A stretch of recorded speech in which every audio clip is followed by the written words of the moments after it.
అందరూ అంటూ ఉంటారు జీవితంలో సావాస ప్రభావం చాలా ఉంటుందని. ఒక పళ్ళబుట్టలో ఒక పాడైపోయిన పండు ఉంచితే గనక అప్పుడు మెల్లమెల్లగా పళ్ళన్నీ పాడైపోతాయి. అందుకే అంటూ ఉంటారు చెడు సావాసానికి దూరంగా ఉండమని. మరి మనం ఏం చేద్దాం? ఈ ప్రపంచం చాలా చిన్నది. ఒక చోట మనం ఉద్యోగం చేస్తాం, ఒక చోట మనం నివసిస్తాం.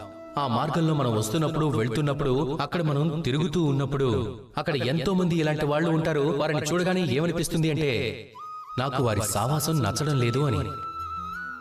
అప్పుడు మనం ఏం చేస్తాం? వాళ్ళను పరిత్యజించాలా? ఈ ప్రపంచంలో అలాంటి వాళ్ళే చాలా మంది ఉన్నారు అంటే అప్పుడు ఏం చేస్తాం? ఈ ప్రపంచాన్ని వదిలేస్తావా? లేదు. మీరు ఆ ఫలంలా అవ్వకండి. ఒక పాడైపోయిన ఫలం కారణంగా మీరు కూడా చెడిపోవద్దు. చందనం వృక్షంలా మీరు కూడా ఉండాలి. అది సర్పాల నివాస స్థానంలో ఉంటుంది.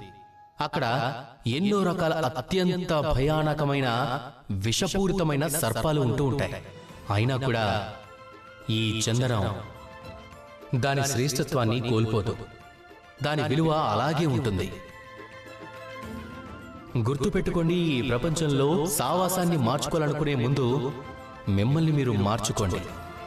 మిమ్మల్ని మీరు ఎంత క్రమశిక్షణగా ఉంచుకోవాలి అంటే ఎవరైనా వచ్చి మిమ్మల్ని భ్రమింప చేయటం, చెడగొట్టడం లాంటివి చేయకూడదు.